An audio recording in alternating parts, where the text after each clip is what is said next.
All right. I greet you all. Thank you for subscribing and following our channel, that is the Legal Prophet or the Legal Prophet School of Law. So today we are going to look at the concept of jurisprudence, and majorly for those that thrive in the common law jurisdiction, where I will be particular in Uganda. We look at it under jurisprudence 2 as a course unit. So basically, when we go back to our jurisprudence 1, we realize that basically jurisprudence, or the word jurisprudence, comes from two Latin words, that is juris and prudentia, where we know that juris means the law and then prudentia means knowledge.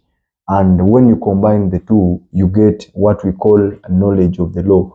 Actually, for those that have been to Islamic, or those that have studied Islamic jurisprudence, we call it fiqh, knowledge of Islamic principles or Islamic law.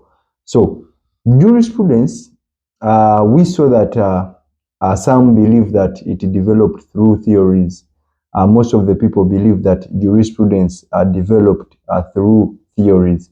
That's why in your jurisprudence 1, you had to look at the various theories of knowledge, or through theories, where we looked at those that believe in the realist, the other many schools or theories that were in existence. Now the same comes to us to find out jurisprudence and what is jurisprudence. We have understood that through, or after our introduction, we have understood that jurisprudence basically means the knowledge of the law. Now the question would be, or the question is, if we are to know the law, what is the law? So when we go back to our year 1, that is when we were still in our first years of law schools, we, under the course unit known as the foundations of law, or some may call it the introduction of law, we had a concept of what is the definition of law, basically what is law. Now, I remember that we used to define that there is no specific definition of law, or there is no specific definition of law. And the rationale was always that because there is no specific definition of law, it was based on the concept that because there were various schools of thoughts that existed, that different people used to come in and argue, Nevagamba, no, law is this. The others will come in and say, no, law is this. Then the others will come in and say, no, law this is. So because they all lived in one community or area, so they failed to come up with the exact definition of law. So they said, now, no, okay, let us just come with a general that law, these are a set of rules and regulations that govern a particular society, but there is no specific definition of law. The reason was always because there were various people that believed in the various schools of thought. Now, the various schools of thought that existed by then, with their different definitions of law, are what form the topics in jurisprudence 2. That's where we see that what was the first school of thought. Okay, the first school of thought is known as the natural school of thought. Okay, what was the second school of thought? The second school of thought was the positivism.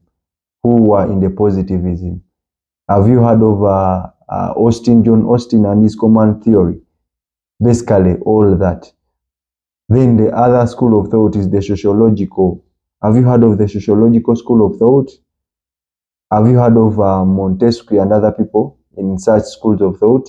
And then the other was the historical school of thought. Actually, we shall even find that the pure theory of law also is one of the concepts that form part of the positivist school of theory or school of law. Then have you heard of the economic school of thought, which most of people call the Marxist school of thought? All those are schools of thought. So now we had to know, or we are to know now in depth, what comprises or what forms part of those definitions. How do the people in those definitions or in those schools of thought define the law? So in simple terms, or in conclusion, as I conclude the introductory part of our series in Jurisprudence 2, as we are concluding, we have to know this, or we have to understand that Jurisprudence 2 is basically going back to Introduction 1. We are now going to define the law. That's why most of the lecturers, whenever they reached the segment of Ate, who defined this? Why did he say? Always a lecturer will say, you will meet that in jurisprudence. So that is the jurisprudence we are going to discuss. Let's meet in the next episode. We remain the Legal Prophet. Don't forget to subscribe, like, and comment. Thank you.